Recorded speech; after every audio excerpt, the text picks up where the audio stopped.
नमस्कार दोस्तों, 1 फरवरी को आने वाला अगला भारत का बजट ऑलरेडी बनना तैयार हो चुका है।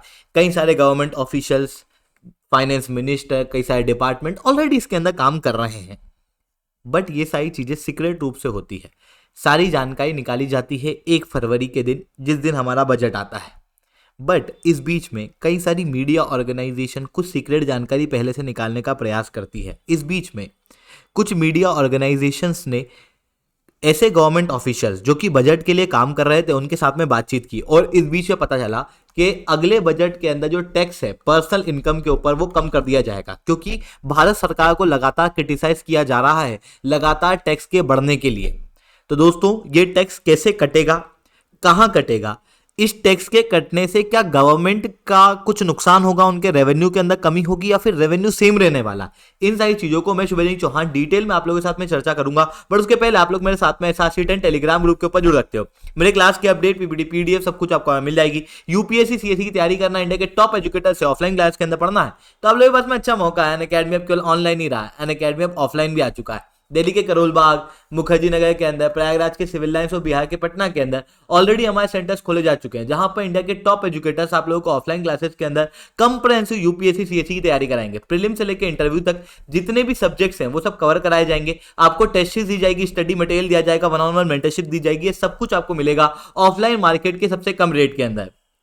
अनअकैडमी, जिसकी ऑनलाइन एजुकेशन के अंदर एजुकेशन को अफोर्डेबल बनाने की मुहिम ऑलरेडी चल रही है, यही अनअकैडमी अब ऑफलाइन एजुकेशन को भी आपके लिए अफोर्डेबल बना रहा है। जो ऑफलाइन कोर्स आपको अभी तक 1.25 लाख से 2 लाख रुपए के अंदर मिलता था, अनअकैडमी वही कोर्स आपको 59,999 के अंदर अवेलेबल कराएगा। फर्दर डिटेल्स के लिए आप इस नंबर के ऊपर कॉन्टैक्ट कर सकते हो, और अगर आप हमारे फ्री स्टडी मटेरियल को प्राप्त करना चाहते हो तो इस QR कोड को स्कैन कर सकते हो। चलिए दोस्तों, अब समझने का प्रयास करते हैं यहाँ पे हुआ क्या। देखो, दुनिया के अंदर ऐसे देश जो सबसे ज्यादा टैक्स वसूल करते हैं उनमें आपको भारत भी यहां दिखाई देगा। आप क्लियरली देख सकते हो, जितना लाइट से डार्क कलर की तरफ जाएंगे उतना ज्यादा टैक्स जो है वो वसूला जाएगा। भारत के अंदर टैक्स लगभग 40 से 45% पर्सनल इनकम का लिया जाता है। इतना ही टैक्स यूरोपियन कंट्रियां, खास रूप से वेस्टर्न यूरोप की कंट्रियां लेती हैं। बट आप वहां देखोगे तो वहां पर सर्विसेज बेहतर है। इंडिया के अंदर टैक्स ज्यादा है बट सर्विस कम होने की वजह से अक्सर लोग भारत के अंदर टैक्सेशन सिस्टम को क्रिटिसाइज करते हैं। फॉर एग्जांपल, आप देख सकते हो पिछले बजट के समय पे काफी क्रिटिसिज्म मिला था भारत सरकार को। भारत सरकार को अपोजिशन पार्टी के कई सारे लीडर्स द्वारा बार बार क्रिटिसाइज किया जाता है कि भाई ये टैक्स बहुत ज्यादा है। और इवन आप सोशल मीडिया के ऊपर आए दिन मीम देखोगे, बहुत क्रिएटिव मीम्स आपको मिलेंगे टैक्स सिस्टम के ऊपर। और इसी टैक्स सिस्टम को भारतीय ब्यूरोक्रेसी की वजह से और ज्यादा कॉम्प्लेक्स कर दिया जाता है। For example, goods and service tax जो लाया गया था to show it as a good and simple tax, जो हमारे इनडायरेक्ट टैक्स को सिंप्लीफाई करेगा, बट उसी को समय के चलते और ज्यादा कॉम्प्लेक्स किया जाने लगा है। आप पॉपकॉर्न वाला केस देख सकते हो, जहां पर पॉपकॉर्न को नमकीन अलग और कैरामेल पॉपकॉर्न को स्वीट अलग कर दिया गया है। और इसी तरीके से इस टैक्सेशन सिस्टम को और ज्यादा कॉम्प्लेक्स किया जा रहा है। और इस कॉम्प्लेक्सेशन की वजह से जो नॉर्मल कस्टमर्स होते हैं और जो रिटेलर्स होते हैं उनको सारी प्रॉब्लम जो है वो झेलनी पड़ती है। और इसी कारण से भारत सरकार को उनके टैक्सेशन सिस्टम के लिए, खास रूप से भारत के फाइनेंस मिनिस्टर को टैक्सेशन सिस्टम के लिए आए दिन क्रिटिसिज्म झेलना पड़ता है। इतना ही नहीं, देखो, इशू ये भी है कि भारत के अंदर ऑलरेडी जो समय चल रहा है उसके अंदर इन्फ्लेशन बहुत हाई है। आप क्लियरली देख सकते हो, 1.25 लाख 2 लाख इनकम कमाने वाला आदमी अपने घर खर्च को ही पूरी तरीके से नहीं निकाल पा रहा है। आप क्लियरली देख सकते हो, स्कूलों की फीस, हॉस्पिटल के चार्जेस, गाड़ी, घर के रेंट, ये सब आसमान छू रहे हैं। और इन सारी चीजों का पैसा भरते भरते आदमी जो दूसरी तरफ खर्चा है वो कर ही नहीं पाता, जिसके कारण से इंडियन मार्केट के अंदर जो डोमेस्टिक डिमांड है वो कम है। और डोमेस्टिक डिमांड के कम होने के कारण बिजनेसमैन के अंदर जो एनिमल स्पिरिट है वो भी कम है। और इसी वजह से भारत के अंदर जो जीडीपी है उसकी ग्रोथ इतनी तेजी से नहीं हो रही जितनी तेजी से एक 5th लार्जेस्ट इकोनॉमी की होनी चाहिए, जो अपने डेवलपिंग फेज में, जिसकी आबादी दुनिया के अंदर सबसे बड़ी आबादी बनती जा रही है। आप क्लियरली यहां पर देख सकते हो, भारत की जो पिछले 7 क्वार्टर से इकोनॉमिक ग्रोथ है वो बहुत इंप्रेसिव नहीं है।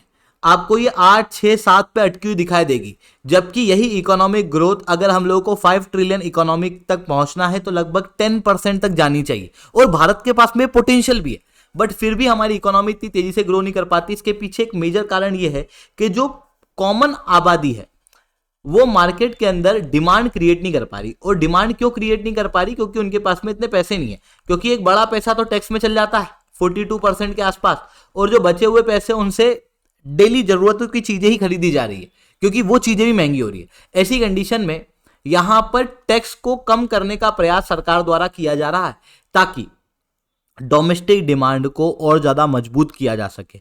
और इस डोमेस्टिक डिमांड की मजबूत होने की बहुत ज़्यादा आवश्यकता है अभी, क्योंकि यूनाइटेड स्टेट्स ऑफ अमेरिका के अंदर डोनाल्ड ट्रंप इलेक्शन जीत चुके हैं और इनके द्वारा लगातार टैरिफ की धमकियां दी जा रही हैं। पहले तो कनाडा को दी गई, चाइना को दी गई, और उसके बाद भारत भी अब रडार में आता हुआ दिख रहा है, जो क्लियरली दर्शाता है कि ग्लोबल मार्केट के अंदर हो सकता है कि भारतीय प्रोडक्ट की डिमांड कम हो, क्योंकि भारतीय प्रोडक्ट की डिमांड भारी मात्रा में यूनाइटेड स्टेट्स ऑफ अमेरिका में होती थी।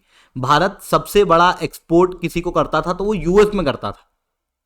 अब ये वाली डिमांड यहाँ पे कम होगी तो ग्लोबल मार्केट के अंदर हमारी डिमांड जो है वो कम होती हुई दिखाई देगी। ऐसी कंडीशन में डोमेस्टिक मार्केट के अंदर डिमांड को क्रिएट करने के लिए भारत सरकार द्वारा रिसेंटली पर्सनल इनकम के ऊपर टैक्स को कम करने की बात की गई है। अब पर्सनल इनकम की बात करें हम और उसके टैक्स की बात करें तो 2020 से भारत के अंदर पर्सनल इनकम के अंदर टैक्स जो है वो दो अलग अलग भागों के अंदर बांटे गए हैं। एक है ओल्ड टैक्स रिजाइम, जो कुछ इस तरीके से दिखता है। इसके अंदर आप एग्जेम्पशन मांग सकते हो, मतलब अगर आपका जो टैक्स है उसके अंदर जो इनकम है, टैक्सेबल इनकम, इसके अंदर रेंट का, हाउसिंग लोन का पैसा, ये सब कैलकुलेट नहीं किया जाता, इनको एग्जेम्पशन में डाल दिया जाता है। वहीं न्यू टैक्स रिजाइम के अंदर आप देखोगे तो ओवरऑल टैक्स कम है, पर इसके अंदर ना एग्जेम्पशन नहीं दिए जाते। तो ये डिफरेंस यहाँ पर देखने को मिलता है।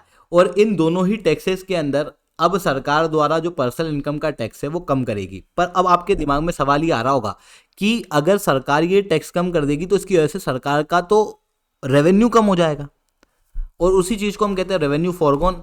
बात आपकी सही है, अगर आप ऊपर से देखोगे तो आपको बिल्कुल ऐसा लगेगा कि सरकार का टैक्स जो है वो कम हो जाएगा, सरकार के पास रेवेन्यू जो है वो कम हो जाएगा। बट ओरिजिनल में लॉन्ग टर्म में देखोगे तो ये रेवेन्यू कम नहीं उल्टा बढ़ेगा। क्यों? समझना, यहां पर गवर्नमेंट द्वारा क्या किया जा रहा है कि जो पर्सनल इनकम के ऊपर टैक्स है वो कम किया जा रहा है, ताकि लोग मार्केट के अंदर डिमांड करें, और डिमांड करने के बाद गुड्स एंड सर्विस खरीदें, और उस गुड्स एंड सर्विस पे जो जीएसटी होगी वो सरकार को मिल जाएगी। तो ओवरऑल रूप से यहां पर टैक्स के अंदर सरकार बैलेंस कर देगी। पर पर्सनल इनकम के अंदर यहां पर टैक्स को कम करने से जो मार्केट के अंदर डिमांड बढ़ेगी, उससे जीडीपी भी बढ़ेगी। ये चीज यहां पर की जा रही है। आई होप ये सारी बातें आपको समझ में आई होंगी। लेक्चर अच्छा लगा तो लाइक करना, लेक्चर बहुत अच्छा लगा नीचे 10 कमेंट करना। यूपीएससी सीएससी की तैयारी करना, इंडिया के टॉप एजुकेटर से ऑफलाइन क्लास के अंदर पढ़ना है तो आप लोगों के पास में अच्छा मौका है। अनअकैडमी अब केवल ऑनलाइन ही रहा है दोस्तों, अनअकैडमी अब ऑफलाइन भी आ चुका है, हमारे सेंटर्स ऑलरेडी खोले जा चुके हैं। अगर आपको हमारे सेंटर पर विजिट करना बिल्कुल से कर सकते हो। ठीक है दोस्तों, आज के लिए that's all for my side. जय हिंद, जय भारत।